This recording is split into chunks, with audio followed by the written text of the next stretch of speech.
नाही, आम्ही मंत्रालय कोणाचं मोठं छोटं हा विषय आमच्याकडे नव्हता. आम्ही एक मित्र म्हणून भेटलो. त्याच्यामध्ये सुलेखा कुंभाराचा एक त्यांचा प्रोजेक्टचा विषय होता. त्या विषयासाठी त्यांना काही अधिकार द्यायचे होते आणि म्हणून आता मुख्यमंत्र्यांशी सुद्धा आम्ही पुढच्या आठवड्यामध्ये बावनकुळे साहेब आणि मी आम्ही चर्चा करणार आहोत आणि तो ड्रॅगन पॅलेसचा जो काही तो विषय आहे सुलेखा कुंभारचा तो सुद्धा मार्गी लावायचा. निधीला घेऊन काही नाराजी नाही, निधीची काही नाराजगी नाही. काल माझं अजितदादांशी सुद्धा कॅबिनेटच्या पहिले त्यांच्याशी भेटही झाली, त्यांच्याशी बोलणं झालं आणि त्यांनी मला आश्वासन दिल्याप्रमाणे काल त्यांच्या फायनान्सच्या जे काही ओपी गुप्ता आहेत त्यांना त्यांनी निर्देशही दिले. बाळ गोगवले म्हणतायत की अजितदादांनी शिवसेनेच्या मंत्र्यांशी चर्चा करून निधीबाबत निश्चित काय झालेलं आहे की फायनान्स डिपार्टमेंटने 60% GR काढलेला आहे, परंतु आणखी ते निधी आणखी आलेला नाही. त्याच्यामुळं सर्वच मंत्र्यांची अशी अपेक्षा होती की अर्थमंत्री साहेबांशी बसावं, चर्चा करावी आणि एक सिस्टीम ज्याला म्हणतो आपण ते सिस्टीम लावण्याचा प्रयत्न करावा. आपण काल अजित पवारांनी नाही, अजित दादा ते बोलले असेल, मिश्किलपणे बोलले असेल, परंतु आमची त्यांची 1 to 1 चर्चा झालेली आहे. आता सध्याला आमचे कोणतेही वाद नाहीत आणि जेव्हा एकमेकांशी संवाद होतो त्यावेळेला या वादाला अर्थ राहत नाही. शिक्षक साहेब, प्रभाग रचनेचा एकंदरीत संपूर्ण पत्र निवडणूक आयोगाने काढलेला आहे. जेसीबी कशी परिस्थिती देण्यात आली मुंबईत ठेवण्यात आलेली आहे. नाही, ठेवली असेल तर ठीक आहे ना.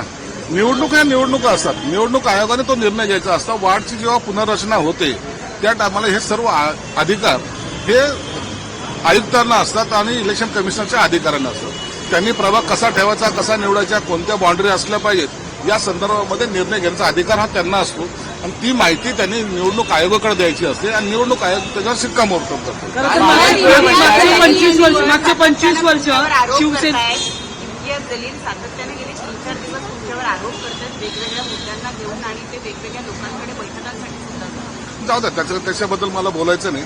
असे फार येतात फार जातात, मी त्याच्यावर काही मागचे 25 वर्ष शिवसेनेचा झेंडा माहिती देखील त्यांनी दिली आहे. अहो आता त्यांना जाऊ द्या, करू द्या ना, काय करायचं. जे काही लिगल असेल ते पाहिल ना मी, म्हणून त्याच्यावर चर्चा करण्यात काही मला अर्थ नाही, मला इंटरेस्ट पण नाही. असे दलाल मार्केटमध्ये भरपूर फिरत असतात. मागचे 25 वर्ष शिवसेनेचा झेंडा महापालिकेवर आहे, पण यंदा मुंबई महापालिका महायुतीत लढणार की स्वबळावर लढणार यावर आता आणखी कोणतीही चर्चा झालेली नाही. आम्ही महायुती म्हणून लढण्याची आमची सगळ्यांची मानसिकता आहे.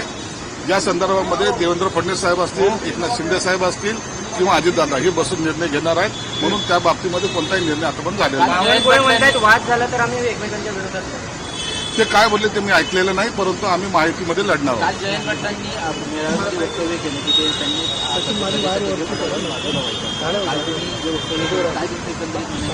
जयंत पाटील अनेक महिन्यापासून किंवा वर्षापासून नाराज आहेत असं एकंदरीत दिसतंय. त्यांच्या पक्षामध्ये त्यांची काय कोंडी होत असेल तर त्याची कल्पना नाही, परंतु जयंत पाटलाचं मन तिथं रमत नाही हे वस्तुस्थिती आहे.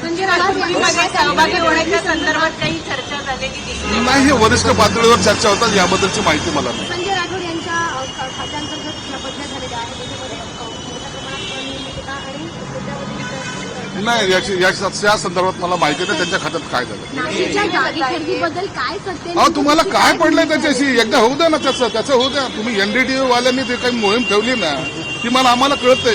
तुम्हाला जी काही प्रॅक्टिस करायची नाही मीडिया ट्रायल ते तुम्ही करत बसा ना. मी तुम्हाला ऑब्जेक्शन कुठे घेतलंय.